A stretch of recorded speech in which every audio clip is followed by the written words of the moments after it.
Pertanyaan untuk calon Wakil Presiden nomor urut 3, Bapak Mahfud MD, terkait ekonomi kerakyatan dan digital.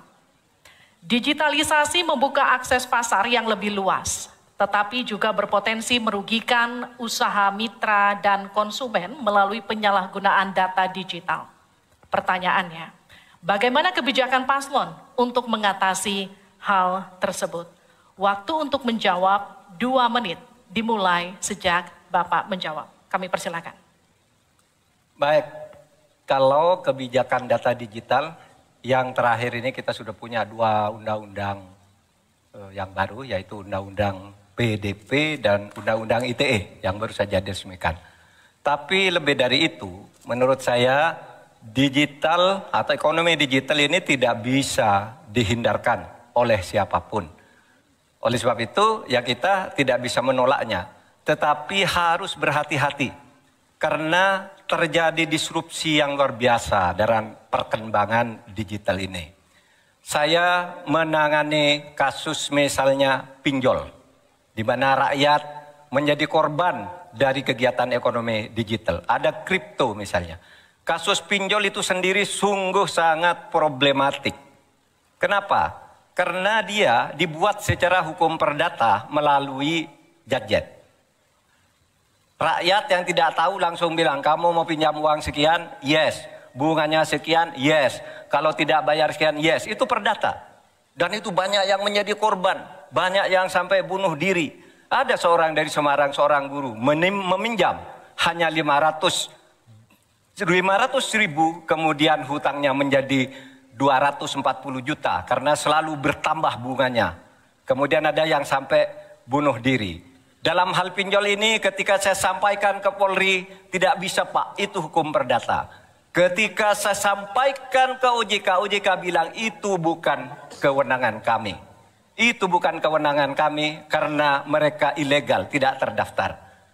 Berkali-kali saya panggil, kemudian saya undang dalam rapat bersama gabungan di Menko Polhukam, kita nyatakan bahwa itu tindak pidana dan harus segera ditangkap. Itulah dalam sehari kemudian ditangkap 144 orang di hari itu juga.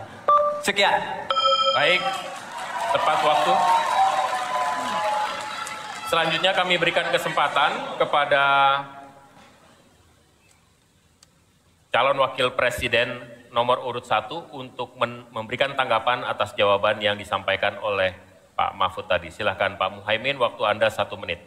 Ya, benar sekali bahwa antara perkembangan teknologi digital dengan kemampuan UMKM kita masih terjadi gap. Oleh karena itu harus ditindaklanjuti Pak Mahfud. Selain pemberantasan pinjaman online, judi online, ini pun masih harus diselepet lagi karena tidak komprehensif di dalam menangani ini sehingga pinjol masih merajalela, judi online masih merajalela.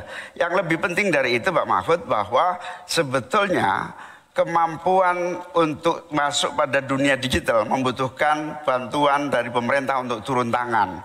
Menangani apa? Mulai dari literasi digital untuk UMKM, yang kedua membantu push pemasaran bagi keberlangsungan UMKM menghadapi persaingan yang sangat ketat. Di sisi yang lain, kita juga membutuhkan kapasitas teknologi kita supaya lebih bisa membantu seperti kecepatan dari internet yang sedang ada di masyarakat kita masih sangat rendah. Baik, harap tenang.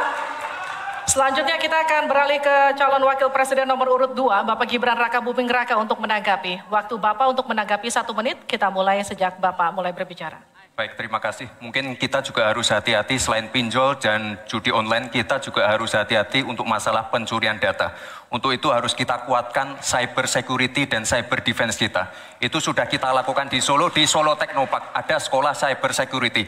Dan yang perlu tekankan lagi adalah bagaimana para e-commerce ini bisa comply dengan regulasi kita. Jadi sudah tidak ada lagi nanti ke depan yang namanya shadow banning, yang namanya price dumping, yang namanya barang-barang cross border yang membunuh UMKM kita. Kita ke depan harus melindungi UMKM dan kita ingin sekali lagi, karena tadi Cak Imin bicara masalah literasi keuangan dan literasi digital, ke depan yang kita siapkan harus ada penguatan SDM, penguatan manusia digitalnya. Karena itu kita ingin anak-anak muda untuk ikut andil dalam hilirisasi digital yang akan kita canangkan sebentar lagi. Mohon tenang, mohon tenang. Saya hargai jika kita semua kooperatif. Terima kasih. Saya berikan kesempatan kepada Pak Mahfud kembali untuk memberikan tanggapan atas tanggapan dari jawaban Bapak yang sudah disampaikan oleh Pak Muhaimin dan Pak Gibran. Waktu Anda 1 menit untuk menanggapi, dimulai dari Bapak menyampaikannya.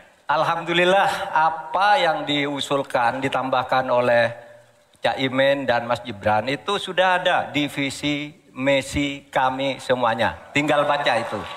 Misalnya kalau bicara infrastruktur agar bisa merata tapi aman, kadang-kala kita bicara infrastruktur itu hanya jembatan, rumah, gedung dan sebagainya. Padahal ada 3 infrastruktur yang harus dibangun.